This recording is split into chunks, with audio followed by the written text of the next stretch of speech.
Our sponsor today is GLSA. For those non-members who may be dropping in on the call today, GLSA, or Group Legal Services Association, it's an affiliate of the ABA. It's a professional membership representing the legal services plan industry and provider attorneys. And joining GLSA is just a good way for solos and small firms to increase their business. Check us out at glsaonline.org. Okay, my name is Tom Martin. I'll be your host today. Our teleconference is The Business Call is Back, Capturing and Converting Phone Leads. And I'm very excited to introduce you to today's guest, Diana Stepleton. Diana is Vice President of Partner Engagement at Ruby's Friendly Professional Virtual Receptionist Service, where she's worn many hats. Before joining Ruby, Diana spent nearly a decade on the equipment side of AT&T Lucent, and she co-owned a successful market research company for many years. She also holds a master's in business administration. Well, Diana, it's a pleasure to have you. How are you doing today? I'm doing great. And you? Boiling, but that's the summertime. Yeah. Yes, yes. All right. uh, Shall I take over? yeah, take it away. Wonderful. I will. So this webinar is designed to help you and your practice thrive in the midst of this inbound call renaissance. I hope to show you why inbound calls are a powerful opportunity to grow your practice, and I want to show you how to capture that business with click-to-call functionality and excellent customer service. I'm going to give you some tips and tools and things for how to set your practice up for success so that when the phone rings, you're able to deliver that positive experience that your callers are seeking and gain new clients as a result. As he said, the presentation will take probably more like 35 minutes, and then we'll have time for questions. So I always like to be done before people expect us to be done and give them back a few minutes in their day. So let's go ahead and start with some stats. This year, mobile search will drive more than 70 billion with a B inbound sales calls to businesses small and large. It's predicted that a whopping 162 billion calls will be made to businesses in 2019. With click-to-call functionality, smartphone users can search for, find, and call a business in seconds with just a few taps of the screen. Studies show that smartphone users not only value this convenience of calling, but the human interaction that results as well. They want those personal connections. Excuse me. You know, it used to be that people sat in front of their computers and did all their pre-purchasing research of what they wanted to buy, and as long as they could find all the information on your website, all was well. And now more and more people are doing all of that from their smartphones instead. And even though everyone makes sure that their website shows up nice and small on their screen and is usable on a small screen, the reality is that navigating that small screen is just not wildly pleasant. And so people are much more quick to find the little click to call button and hit it and call than they used to be. So phone calls are absolutely on the rise. We answer for about 8,000 businesses in the U.S. and Canada, and each of our clients' volume of calls has been on the rise for the last few years. And we do see, for example, traffic to our website, about 65 to 70% of it comes from mobile phones. So it's not just statistically that I've read this, but we see it in our own business. That this is really the wave is changing. 80% of people said that a good experience is likely to earn repeat business, so good experience on the phone. If you're interested in connecting with live people who are eager to talk about your business, and generally most people want to do that, I'm guessing you're going to want to learn to take advantage of this click-to-call technology. So while a good phone experience leads to repeat business, 74% of people said they're likely to choose a different business after a bad phone experience. As a potential client, would you consider reaching voicemail or an automated system during business hours a good or bad experience? Yeah, most people don't think it's great. Anyway, a phone number that's not only clickable but also easy to find is really important. Scrolling through a website on a tiny mobile screen just isn't a convenient way for smartphone users to find the information they need. Instead, they really want to be able to find your number and call it and speak to a live, friendly person who's going to help them. Without a clickable, easy to find phone number and a live person ready to be able to help, mobile callers are just not going to be impressed. So how do we optimize for phone leads? How do we make sure that we're able to take advantage of this click to call I can't say that word, renaissance? So what does your practice need in order to be able to appeal to mobile callers, make sure that you're getting the most of this? At the very basic level, you need two things. You need a phone number that's easy to find, click, and call from mobile devices. And you would be amazed how many websites don't have this. And you need a good caller experience once the person actually calls, right? So since the majority of callers are going to come through mobile search using Google, that's a great place to start, is a little Google housekeeping. You want to confirm that your Google business information is up to date. So be sure there is a phone number, make sure it's correct, of course, connected to your profile. Excuse me. That's what enables the little click to call button to work. And if the phone number is not right or it's not there, that little button is not going to work. Um, you also want to make sure that just all the information on that page is accurate. And you can reach out to support.google.com if you find any of the information isn't accurate. If you don't remember what that URL is, you can Google it, right? We can find everything that way these days. So it's super important. Generally, if you Google something, and on the left-hand side, you'll see all the listings um, that match your Google search. But on the right side, if you search for a business, you generally will see kind of this kind of a listing, and it's the easiest way for people to find you.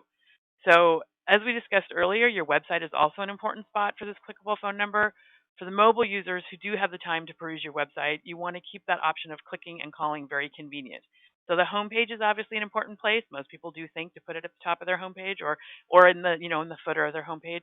But you really want it anywhere that a user might navigate. Excuse me. So the header and footer of every page, the contact page, any page that has a call to action, any page that might have pricing information on it, or something where they get to a point in their interaction with you where they think, oh yeah, I want to hire this guy or I want to hire this gal.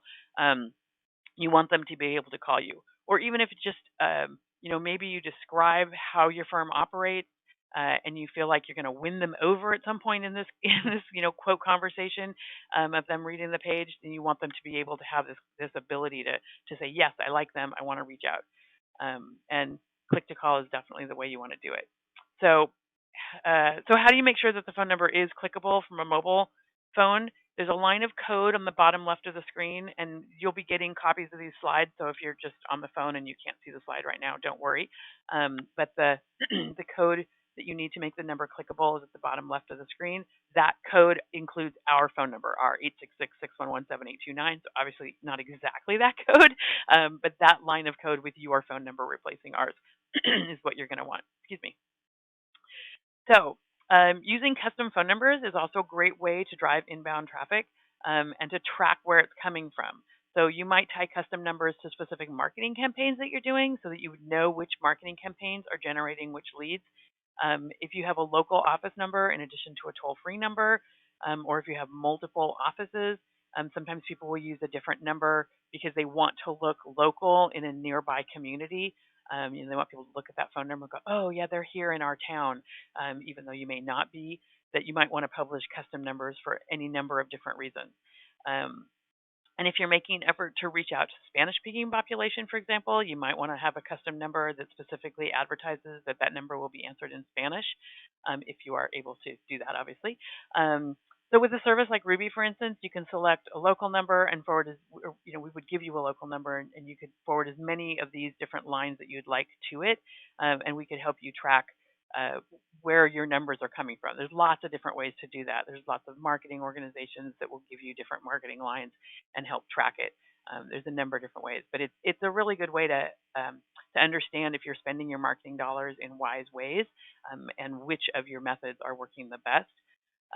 If you don't have an automated system for tracking and putting together, or if you don't have a good way to track where these calls might be coming from, another good way to do that would be to include it as a question on your intake form. So how did you hear about us? To help figure out which methods you're doing are being the most successful, and obviously do more of those and less of the others. So even a simple question like just, may I ask how you heard about us, can help you figure that out. And it's a very reasonable question. A lot of people don't ask it, but most people will just answer it. It's not a problem. So now that you've gotten a little handle on how to get those multiple users clicking and calling your company, let's talk about how to provide a great experience for them once they call, so they will keep calling and ideally tell their friends. So in order to create a positive experience, we really need to understand why mobile users are calling in the first place. Smartphone users often reach out because they just want a quick answer. Scrolling through your website just isn't doing it for them.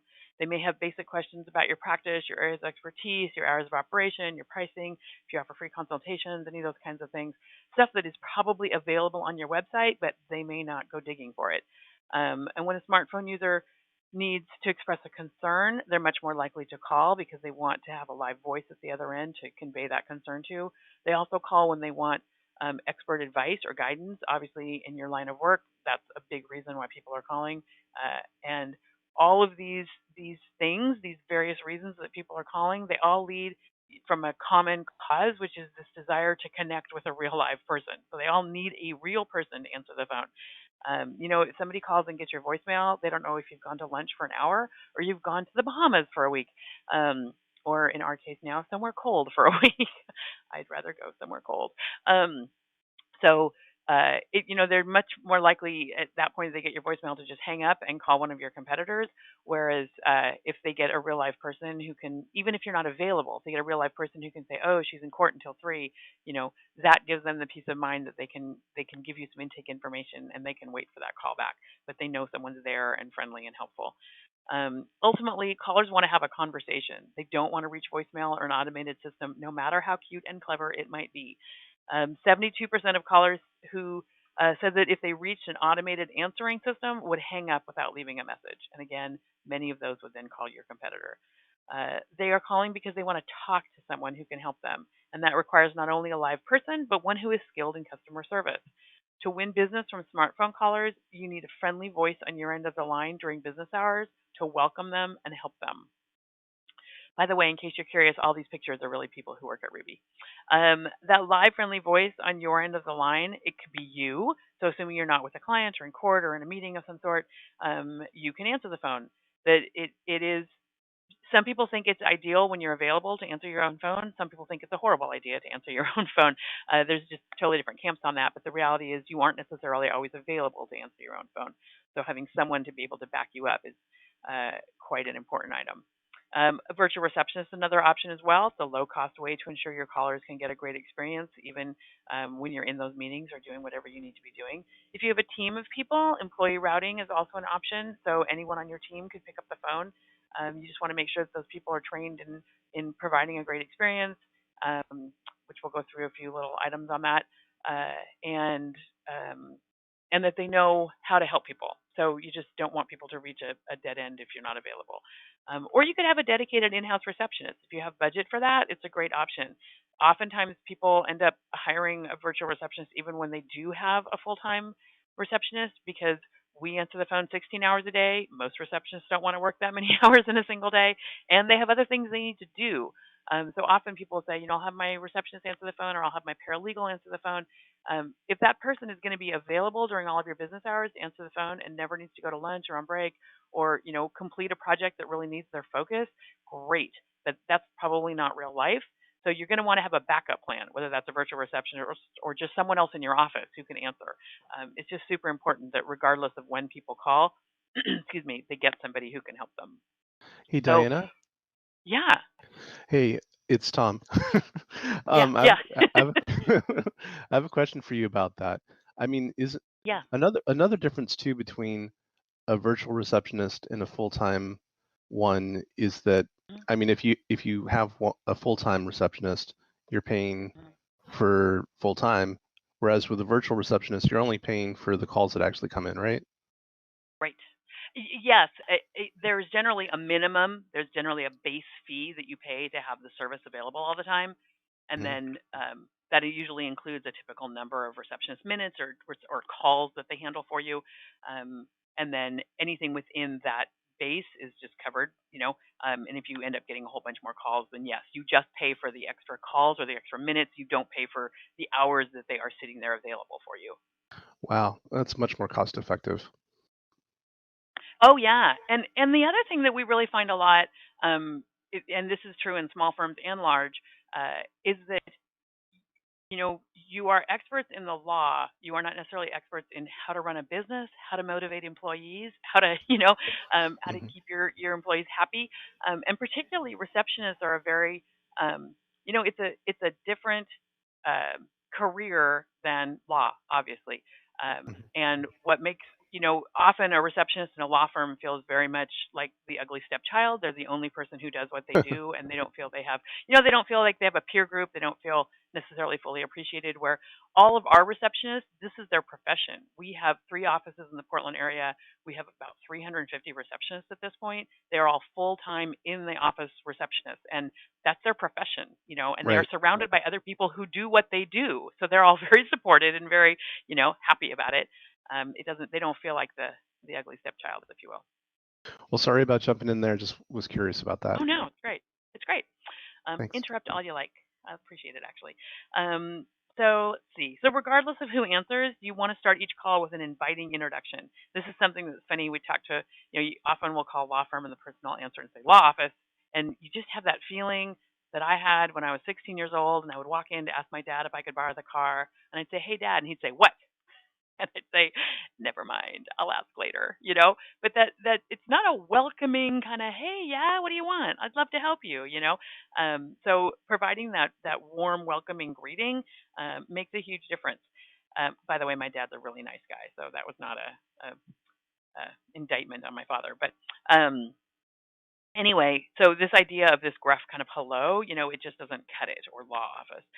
At Ruby, we tend to stick to a real basic formula for greetings that we found works fabulously. So whoever answers the phone, it's best to, start with showing gratitude. So, thanks for calling, or good morning, thank you for calling. Say the name of the practice so they know where they've reached. Say your name too, if you like, and then offer to help. So, it's very simple. Good morning, thanks for calling ABC Law Firm. This is Diana. How may I help you? It's friendly, it's quick, it shows the caller that you're excited that they reached out, and and I think that this is harder to do when you're sitting deeply involved in something. You're concentrating on something, trying to figure something out, doing some research, writing a brief, whatever, and the phone rings.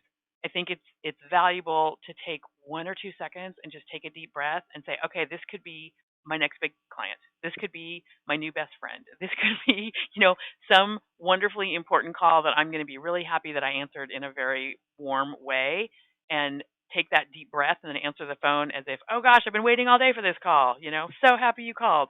But people can really tell when you answer the phone how you feel about the call. And they don't know that it doesn't have anything to do with them. If you're in the middle of something, they just feel put out in a way, or they feel they put you out. So anyway, once you decide on what you want your greeting to be, you just want to make sure that anyone who might answer the phone for your firm answers with that greeting, so that the callers get a consistent experience every time they call. So I don't know if you guys have a greeting, if you have something in mind of how you answer your phone, but to be a good opportunity to, you know, um, to craft one. So to just sit and think about, okay, what do I want to say when I answer the phone, and then just make sure everyone who answers your phone says just that. Excuse me. So what does this look like when we put it all together? We've shared tools for encouraging mobile users to call and discussed how to answer when they call. So now the most important piece. What's the essence of great customer experience? For starters, it's personal. It's a human-to-human connection that's formed through conversation. It stands out. It's delightful. Your callers, excuse me, gosh, your caller doesn't just want to reach another human. They want to reach someone who is invested in making their day better better than it was before they called. If you're aiming for great experience, a simple exchange of information isn't enough. It's got to be some heart in it, and of course, you need to be helpful. So your conversation may be short, so choosing the right words can go a long way in making that impression. Active listening is a way of listening and responding to another person that provides mutual understanding. Often, when people talk to each other, they're distracted, they're half listening, they're half thinking about something else. You've got to actively listen to your caller so that you can hear and understand what the issue or problem is. So, when you're answering calls, clear your work area if you can to avoid distractions. Even turn away from your computer. If you need to use your computer to take notes and try to close other applications, or at least turn off those little toaster pop things that pop up to tell you that you've gotten some really interesting email from some store that's having a sale, and your mind wanders off to if you should stop there after work. Um, so do what you can to try to minimize those distractions so that the caller really gets all of your attention.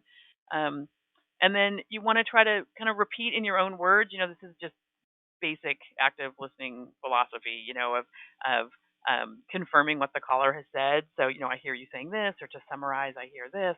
and just make sure that you've really restated what they said so that they know that you were listening and you understood. And then some acknowledgement of their emotions that would probably go with that. So, gosh, I can understand how that would be frustrating. That kind of a line goes a long way in helping people get that you care, that this isn't just a business transaction, but that you're a caring human being who is going to try to help them.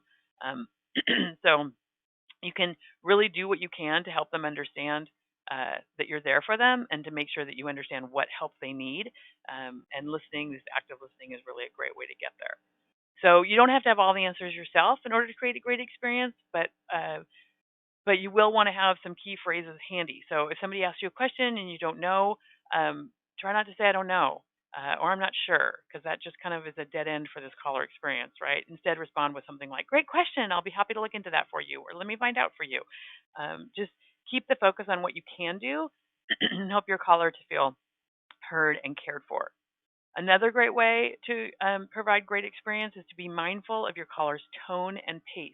So just like you would if you're walking down the street next to somebody, that you try to walk at the same pace that they're walking, you want to try to reinforce that the caller is being heard and that you really are paying attention to them and match their tone and pace. So if the caller wants to engage you in conversation, take the time to chat with them a bit. If the caller seems really rushed and they just want to get a quick answer, do your best to give them a quick answer. If they seem upset, take your time, let them vent, acknowledge their frustration, that kind of thing, and then offer help. So while your desire to help won't waver from call to call, the way you show it might, depending on your caller's communication style. So it's important to be adaptive.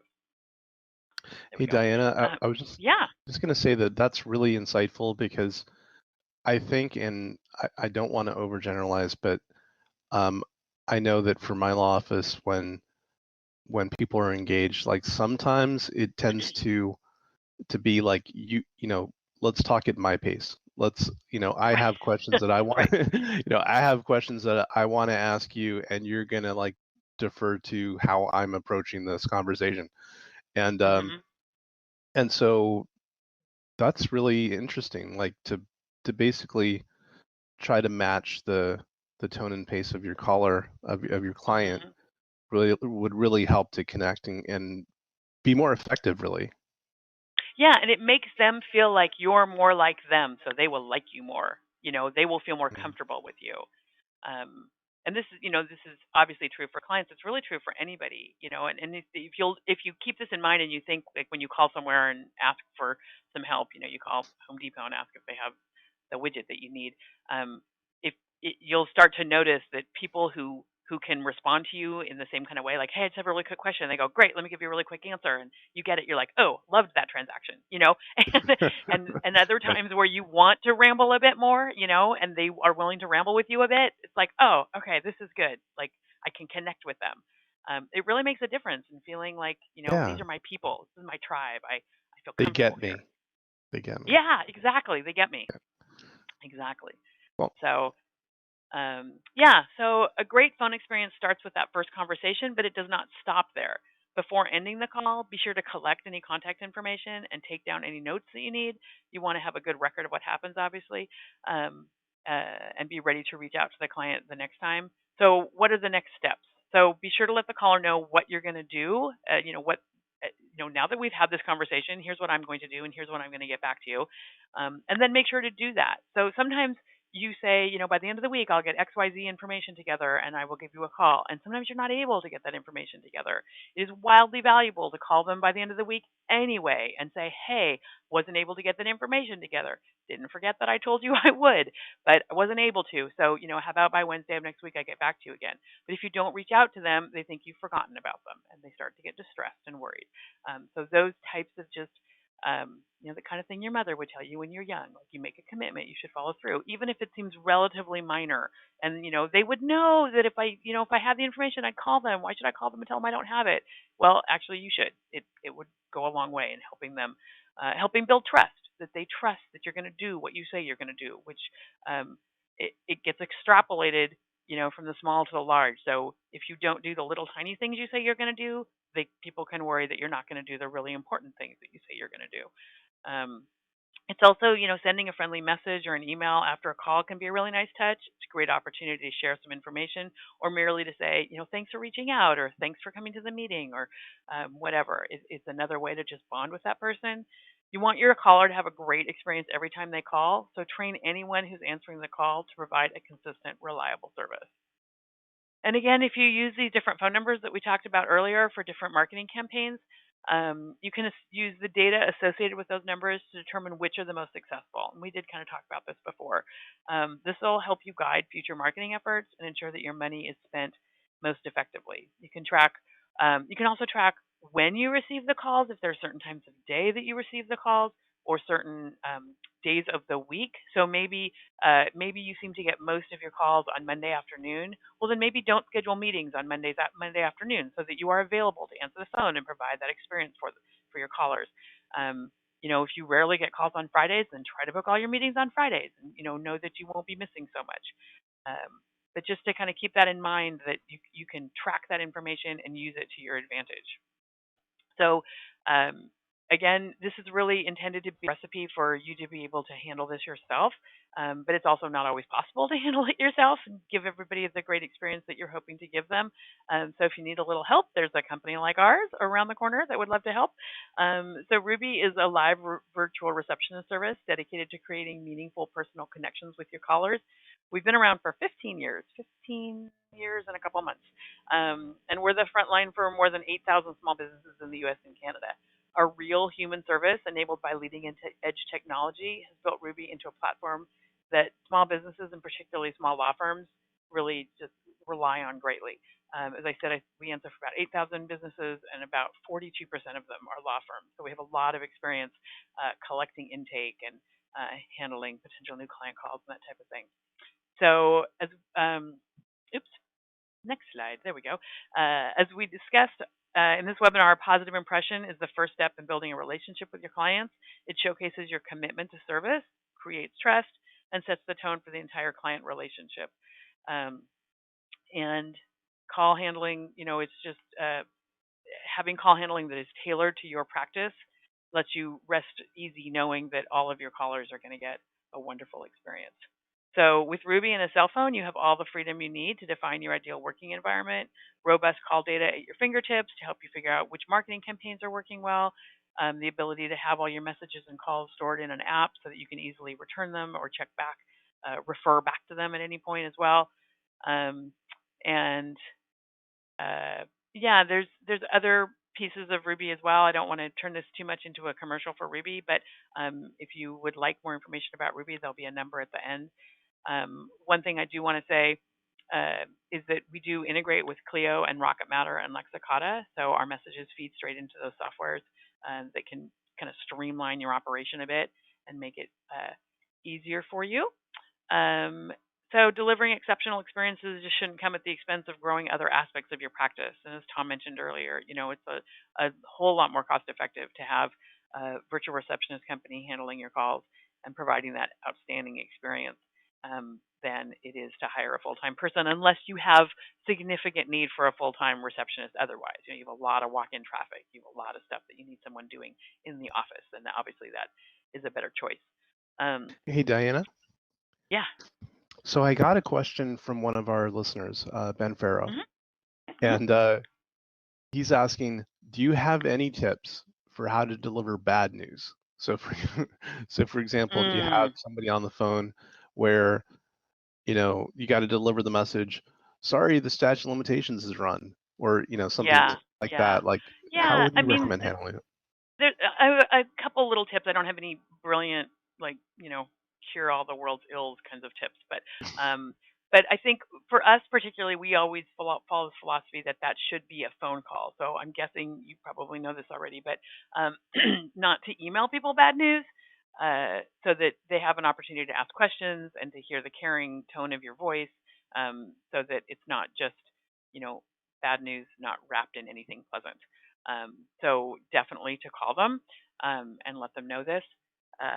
And then, just to be as caring as you can and understanding, I mean, and I get that this is not a legal example, but, I, you hear stories all the time of people going to the doctor and the doctor just kind of very very matter of factly telling them that they have cancer, or you have epilepsy, or whatever disease. And it's just like, this is just kind of routine. Like, I'm a oncologist. I deal with this all the time. So I'm used to just saying to people, "Oh, hey, by the way, you have cancer," which is devastating, right?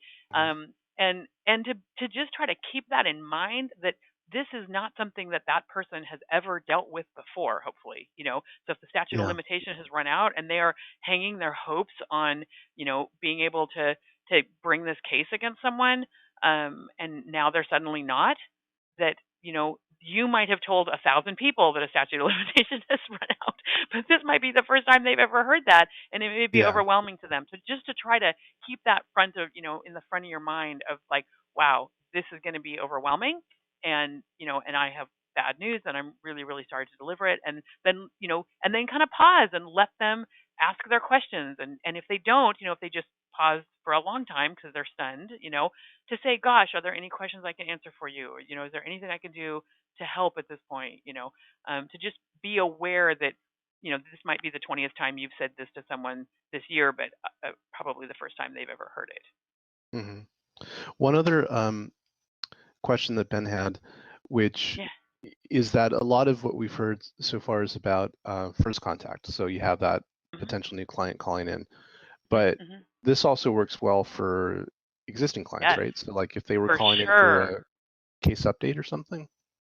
Yes.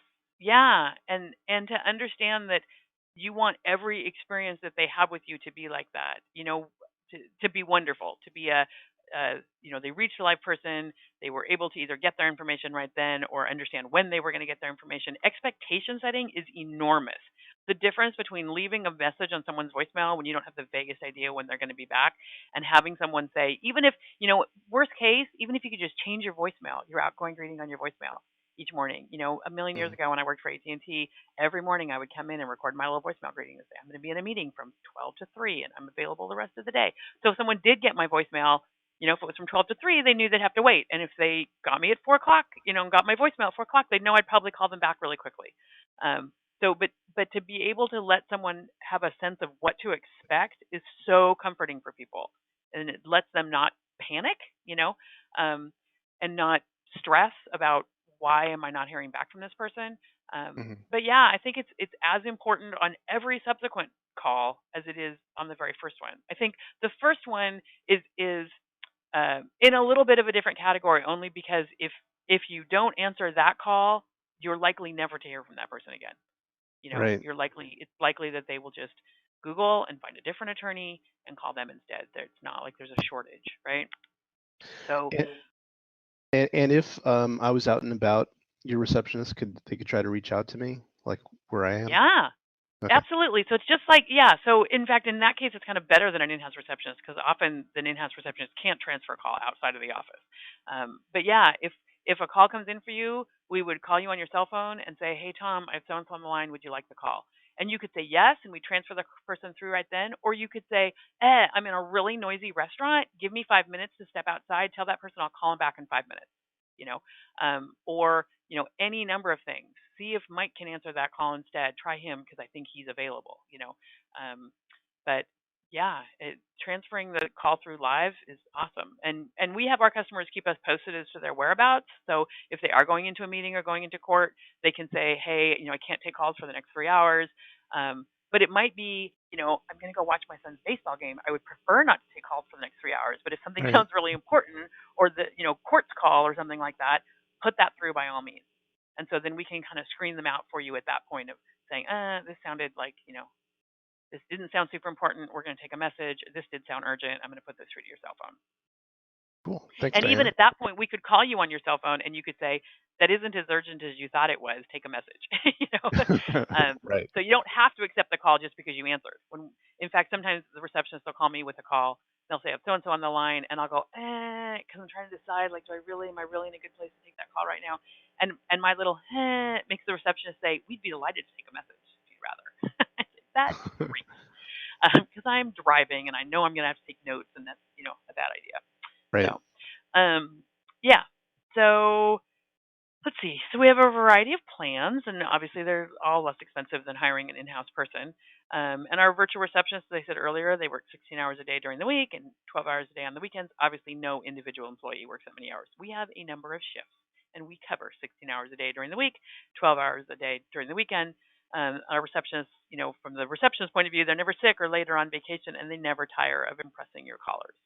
So they are here to try to help your firm grow and help provide an excellent experience. So that pretty much wraps up my presentation. The 5 key things that I really want you to take away in order to earn business from mobile callers. You need a phone number that's easy to find and clickable. You need a live answering someone. You need someone to answer live during your business hours. That live answer needs to be someone who is skilled in customer service and really takes these calls seriously and wants to provide a memorable, positive experience.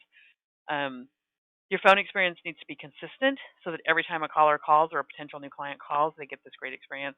And finally, you want to have a system in place that allows you to track your calls so you know which of your marketing efforts people are responding to, and you can spend more money there and less money elsewhere.